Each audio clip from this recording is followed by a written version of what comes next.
Alright, so moving on with the swash plate setup, I went ahead and installed the Pico on the helicopter. The ports easily accessible excuse me, to the rear. Pretty much routed all the wires the way that they're gonna be on the helicopter. Alright, so let's go ahead and move on with the swash setup. I've already actually set everything up on here, so I'm just going to kind of go through it. Alright, so this first tab is swash servo trim. At this point, you need to, before you mess with any of those trims, is you need to take your servo horns and put them as close to 90 degrees onto the servo as possible. Alright, once you do that for all three, you need to use the servo trim to get them to perfect 90. Alright, very rarely do you find a horn that is sitting right at 90 when you put it on there. So that's the first step. 90 all your servos, and then you'll want to level your swash plate. Whatever method you choose, I use a swash plate leveler. Take the rotor head off, stick it on the main shaft, and adjust the links until you have a perfectly flat swash. All the links are the same. Alright, once you do that, I'm going to go ahead and move over to next. At this point, they want us to make sure that all the servos move in the same direction. Okay, see, mine's already set, so here's an example of a wrong setting. They're not moving the right direction.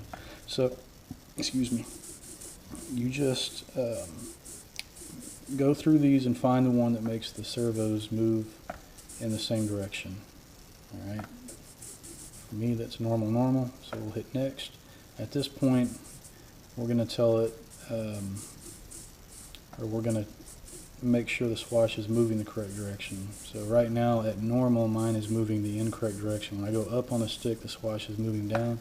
So I'm going to hit reverse. Now everything's moving the correct direction. Alright, next one is it wants us to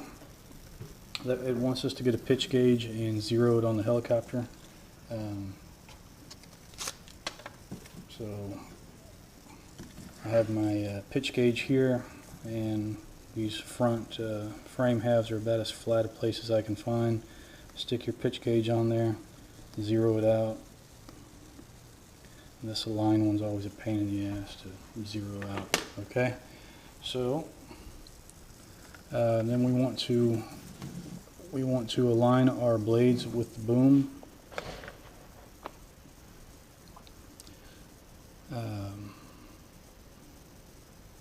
Then we want to put a pitch gauge on here,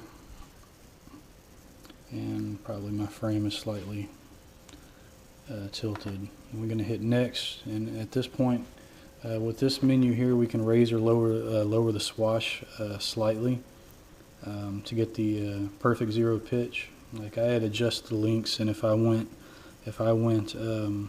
up anymore, I would go just too far the other direction. So I just use about 21 points of trim to get the swash height correct. Next tab is max collective on positive. Set that with the slider. Next one is max negative collective. You'll set that with the slider. Alright, next one is cyclic direction. We want to make sure that our cyclic is moving the correct direction. Left goes left, right goes left, or right goes right. And we'll use all these reverse buttons until we get the right option. Alright, next is we're going to set 8 degrees of aileron deflection here. Alright, which is already set. Next one is they're going to want us to rotate the blades perpendicular to the boom,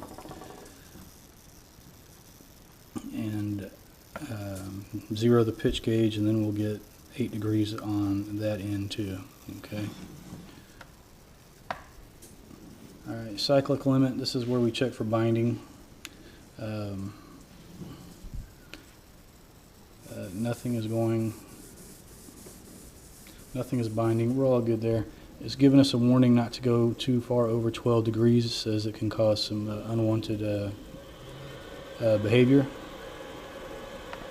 Alright, next is cyclic ring. I'll go ahead and pull this pitch gauge off. Cyclic ring is where we check for binding at the extremes. So if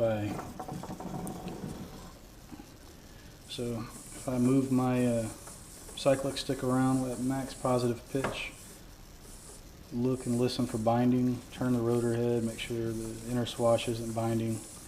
Do the same thing for negative. Okay, if you do have some binding, you can raise the slider and until it stops binding. All right, and that is it for the swash plate. Sorry if I kind of ran through that fast.